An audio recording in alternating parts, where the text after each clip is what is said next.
Hi, my name is Selena Phillips, and we are going to get started with just a general introduction to feeding livestock and why feeding livestock is so important. The objectives of this first video are to talk about the evolution of livestock feeding and try to provide an overview for you of modern livestock feeding. We also want to provide an overview of modern companion animal feeding and take a minute to talk about some career opportunities in the animal feeding industry so you can get a feel for what your role could be in livestock feeding or animal feeding in general.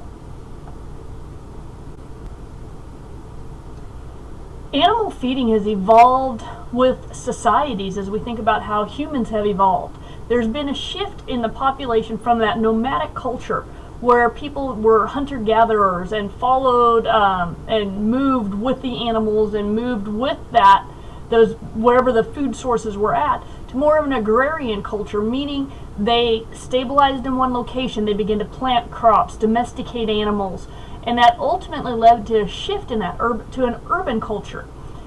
And over the last few centuries, we've had a dramatic shift to having less and less of the population involved in food production. And an example of that is from 1870. About half of the population in the U.S. was directly involved in food production, farms, ranches, those types of things. In 2006, it was less than 1% of the population, and that number has probably actually dropped even more since 2006. But it's something to think about that we've had this evolution of livestock feeding where we've had less and less people involved with food animal production over the last 100 years or so, 200 years. And so that is something we've had to become more efficient in what we do.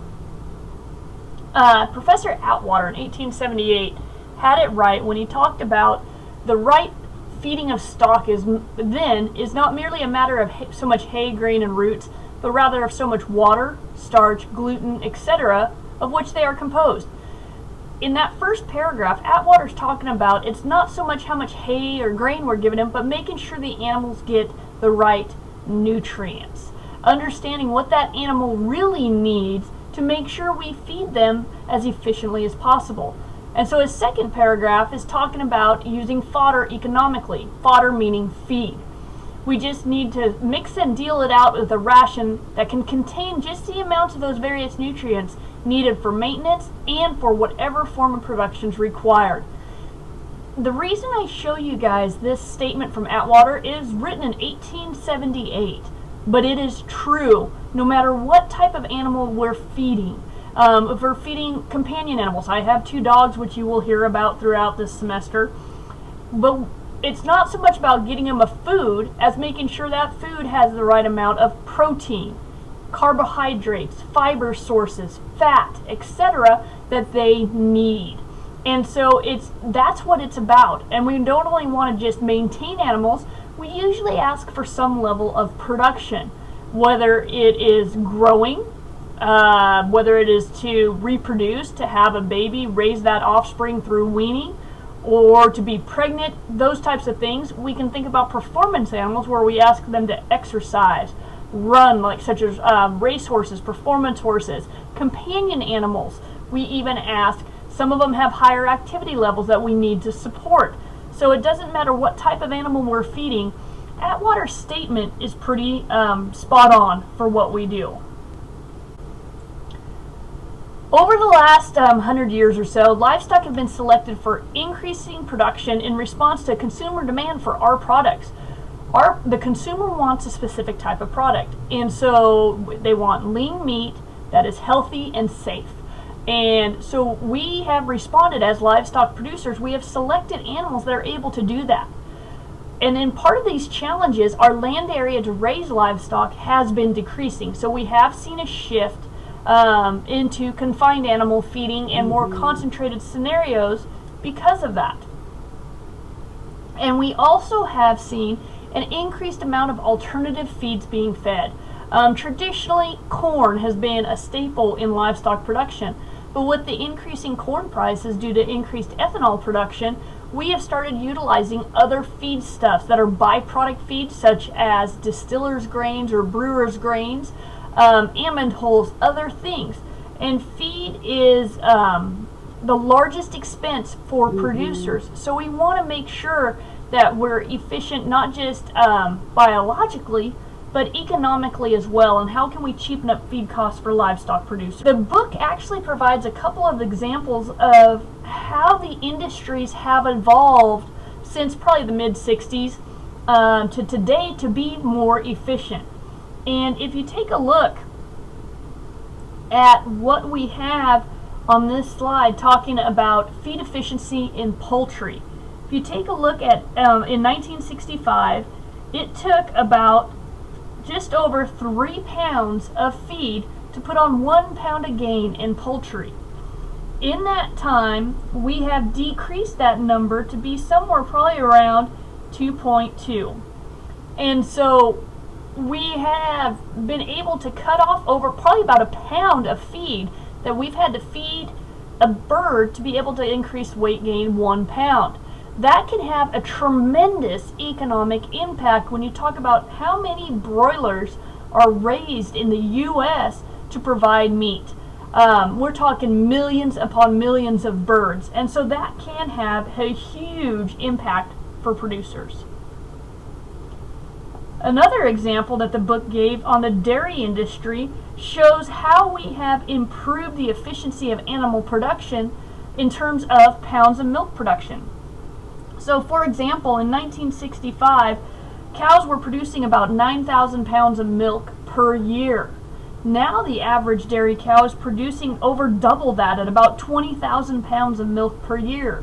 We've had to do this with less acreage available, with more efficient use of our feed resources, our water resources, and maintaining soil, air, and water quality. And so we've had to become more efficient in what we do. So I wanted to kind of just give you those two examples to show you that livestock producers have been working towards improved efficiency for what they do. Another big example of some data that I got from the southeastern United States on the cow-calf data for, there's a program called IRM, and Integrated Resource Management. And what this shows is if you take a look at what we spend our money on for a beef cow each year, what you will see is if we take a look at this, is that about 60% of what we spend every year on that beef cow is feed. So finding ways to decrease feed expenses is going to improve the profitability for producers. And this is done such that we don't sacrifice quality and well-being for these animals, because we want them to produce at a high level. They need to be healthy, have a good quality of life, and we still need to make sure we're efficient with how we deliver feed to them. And so as we go into this class talking about what you need to know as a budding nutritionist, one of the first things is that cost is extremely important. Because it can account for over 50% of production costs, the beef cow example we looked at, it was 60. We need to realize that cost is critical. We need to evaluate the cost of all of our feed sources when we are evaluating a feed for putting into a ration. We need to know what the animals require. What stage of production are they at? And what do they require, and how does that change throughout their life cycle? We need to have a thorough knowledge of the feeds available for feeding and understand the use of ag byproducts as potential feeds and what can we incorporate into diets that will maintain health and well-being of the animal, maintain a desired level of production, and potentially decrease feed costs. You also need to know a little bit about supplemental feeds that are used in small amounts, such as vitamin and mineral supplements. These are excellent insurance policies that are critical in the health and well-being of animals. We'll talk about non-nutritive feed additives that can enhance animal performance and animal well-being that don't necessarily supply nutrients but can improve how animals perform. We're going to talk about harmful substances in the feeds, and we're going to visit about using software and least cost ration formulation type process so that we can make management decisions to try to put in quality ingredients at the lowest cost possible. When we talk about feeding animals, we have to talk about their nutrient use priorities. And when we feed animals, no matter what animal we're feeding, this even works for yourself. The first thing that animals use nutrients for as a foundation is maintenance. That means they're going to use whatever they eat, the nutrients gathered from that food, to just maintain cellular function, cellular structure, and all of that. And just their general breathing, respiration, heart pumping blood, all of those things. Then, if we expect that animal to perform at any type of a higher level than maintenance, we have to have added nutrients to be able to achieve that. So animals use nutrients first for maintenance, then anything that's left over from maintenance will go to production.